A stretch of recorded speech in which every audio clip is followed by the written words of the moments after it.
ഇപ്പോൾ ഈ കാണുന്നത് അഷ്ടമുടിക്കായലിൻ്റെ തീരത്തുള്ള ഒരു കടവാണ്. യാത്രക്കാർ പോകുന്ന കടവല്ല. ഈ അഷ്ടമുടിക്കായലിൽ മത്സ്യബന്ധനത്തിന് പോയുന്ന ചെറിയ വള്ളക്കാർ അവരുടെ മീൻ വിൽക്കാൻ വേണ്ടി വള്ളം അടുപ്പിക്കുന്ന ഒരു കടവാണ്.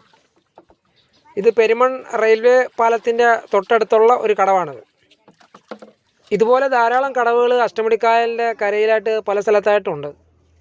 ഇതുപോലുള്ള കടവിൽ മീൻ മേടിക്കാൻ വരുന്നത് തദ്ദേശീയരായിട്ടുള്ള നാട്ടുകാരാണ്. പിന്നെ ചെറിയ കച്ചവടക്കാരും ഒക്കെ ഉണ്ട്. അങ്ങനെ കൂടുതൽ വലുതായിട്ടുള്ള കടവിലൊക്കെ വലിയ കച്ചവടക്കാരുണ്ടാവും.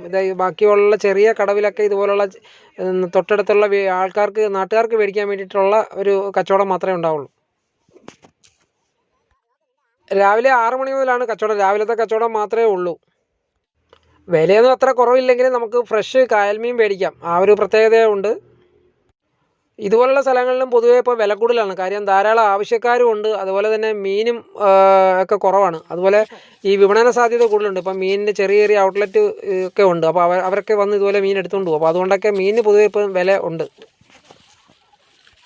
ഇപ്പം ഞാൻ വന്നപ്പോഴത്തേക്ക് ഏകദേശം കച്ചവടമൊക്കെ കഴിയാറായി. ഒരുവിധം വള്ളങ്ങളൊക്കെ വന്ന് മീൻ ആൾക്കാർ വാങ്ങിച്ചുകൊണ്ട് പോയി. പിന്നെ ചെറിയ രീതിയിലുള്ളതേ ഉള്ളൂ ഇപ്പോൾ. ഇവിടെ അങ്ങനെ ലേലം വിളിച്ചുള്ള കച്ചവടമൊന്നുമില്ല. ധാരാളം ആൾക്കാരില്ലാത്തതുകൊണ്ട് അങ്ങനെ ലേലമൊന്നുമില്ല. നമുക്ക് മീൻ ഇഷ്ടപ്പെടുകയാണെന്നുണ്ടെങ്കിൽ അതിൻ്റെ ഒരു വില പറഞ്ഞ് അവരെ ഒന്ന് വാങ്ങിക്കുക, അങ്ങനെയേ ഉള്ളൂ. കൊല്ലത്തുകാർക്ക് കായൽ മത്സ്യം പ്രധാനമായിട്ട് കിട്ടുന്നത് അഷ്ടമുടിക്കായലിൽ നിന്ന് തന്നെയാണ്. ഇപ്പോൾ പഴയ പോലെ മീനൊന്നും ഇല്ലയെന്നാണ് പറയുന്നത്. മീൻ വളരെ കുറവെന്നാണ് ഇപ്പോൾ പറയുന്നത്. ഈ കാണുന്ന കൊഞ്ച് ഇത്രയും കൂടെ 1500 രൂപ വില പറഞ്ഞത്. അപ്പോൾ ഒരു കച്ചവടക്കാർ വന്ന് 1500 രൂപയ്ക്ക് അത് മൊത്തത്തിലങ്ങ് എടുക്കുകയാണ് ചെയ്തത്. മീൻ വാങ്ങിക്കാനുള്ള ഉദ്ദേശത്തിലല്ല വന്നത്. പക്ഷേ ഈ വന്ന സ്ഥിതിക്ക് പിന്നെ എന്തെങ്കിലും വാങ്ങിക്കണമല്ലോ എന്ന് വിചാരിച്ച് അങ്ങനെ കുറച്ച് കൊഞ്ച് ഞാനും വാങ്ങി.